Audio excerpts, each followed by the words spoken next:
Shijun Wang from Weber State, and today I'm going to share with all of you how did I practice efficiently Chopin Etude Opus 10 number 8. This is a pretty popular etude.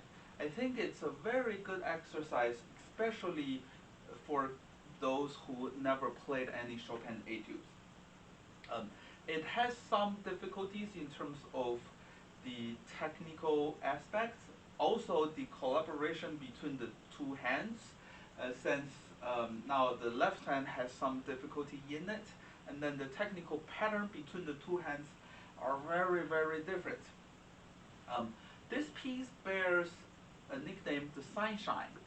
I think this is one of the rare cases that Chopin, I don't think he put any types of sentimental or sadness into the piece. It's a pretty happy, outgoing piece.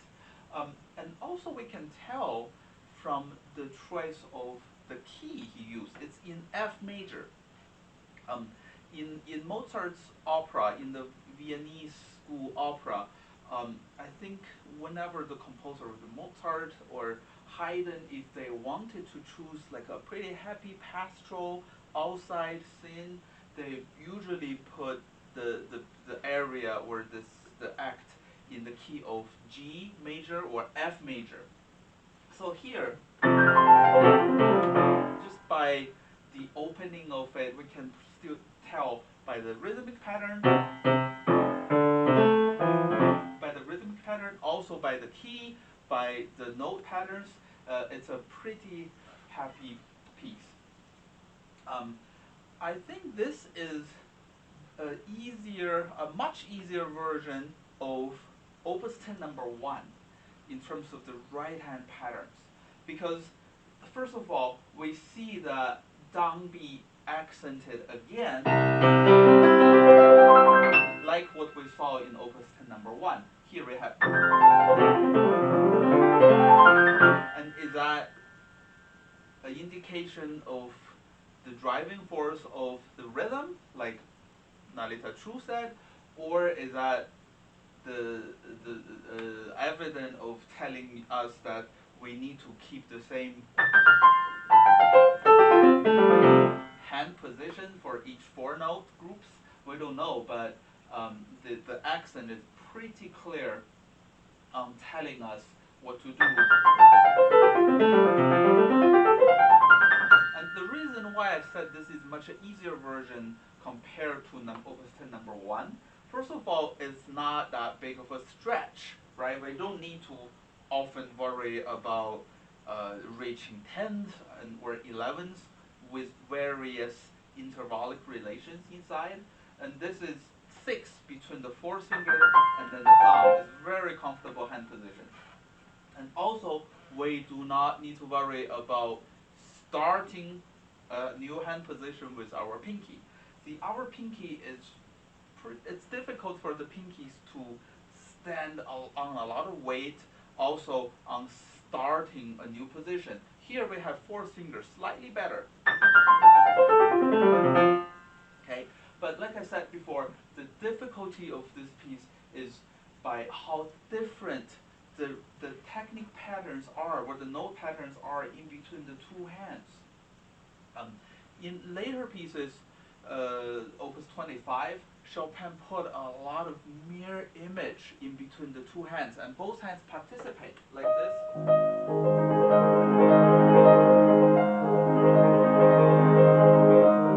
They're almost symmetrical, or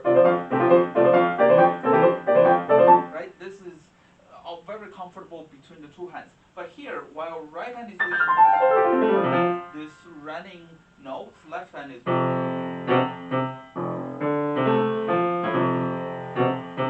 So out of all the pieces that he wrote, this is probably the most helpful if we can put them hands separate.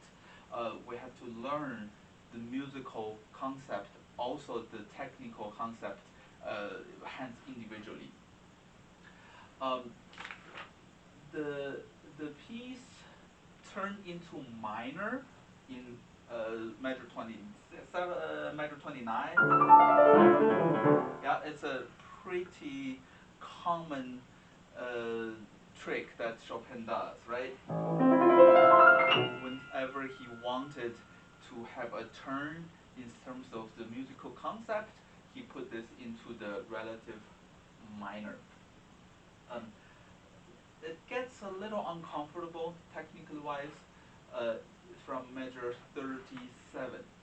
The main reason is because we now have to use our pinkies.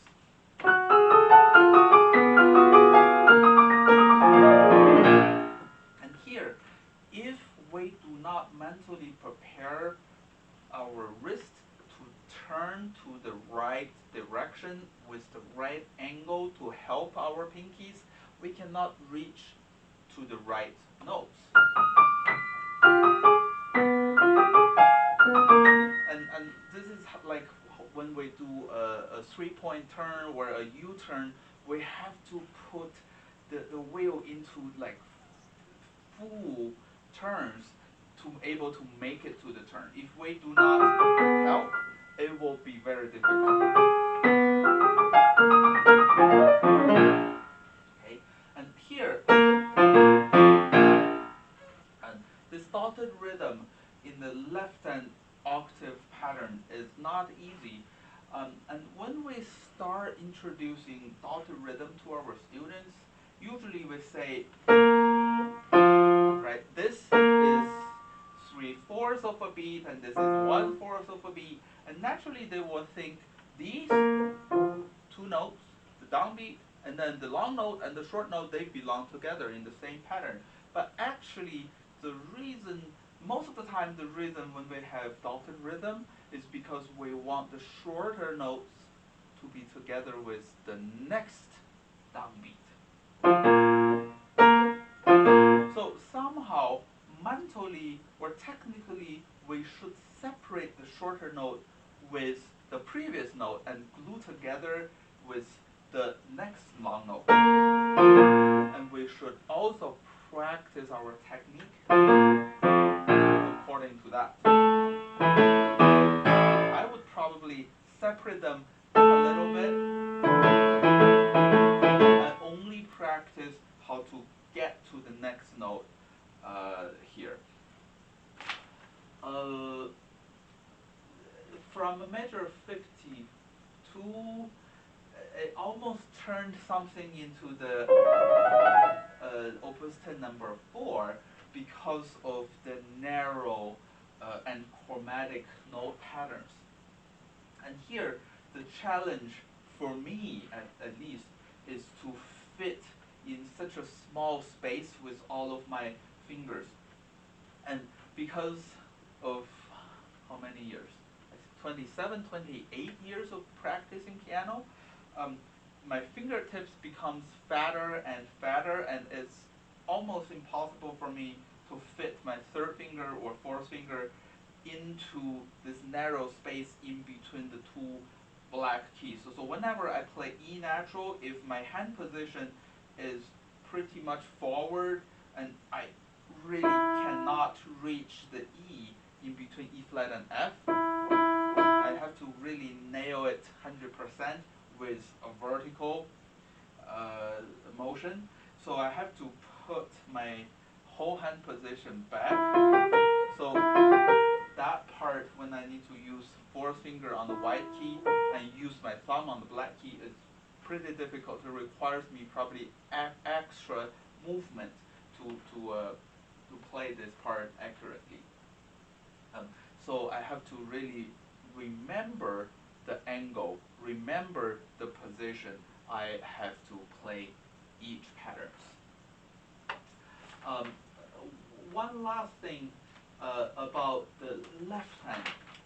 See, when I'm sitting in a jury or listening to a performance, when students play this piece, surprisingly enough, most of the mistakes actually happen in the left hand. Of course, because everyone is concentrating on the right hand, and also we should never ignore the difficulties of the left hand part in this piece. And it sounds pretty bad and pretty obvious when your left hand play the wrong note in the melody. Okay, and here, something like this is quite a dangerous spot. And I think here the trick is we have to really make sure we understand the limitation of our hand span, and we also need to understand where do we need to put the weight on.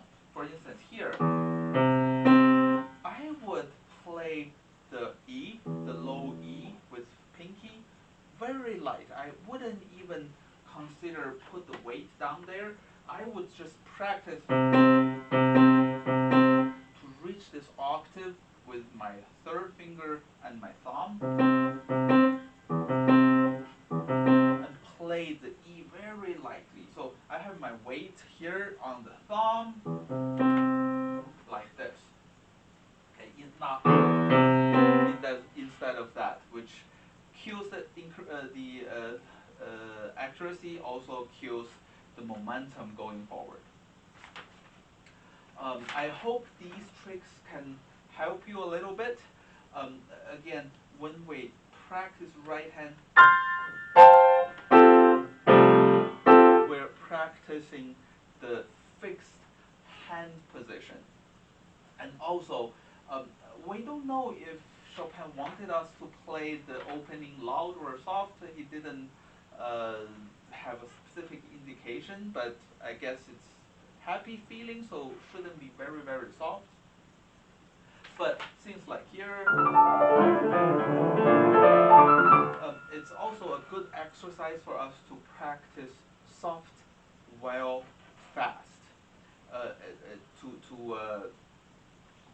train us on the velocity of finger moving as well as the leggero feeling at the same time.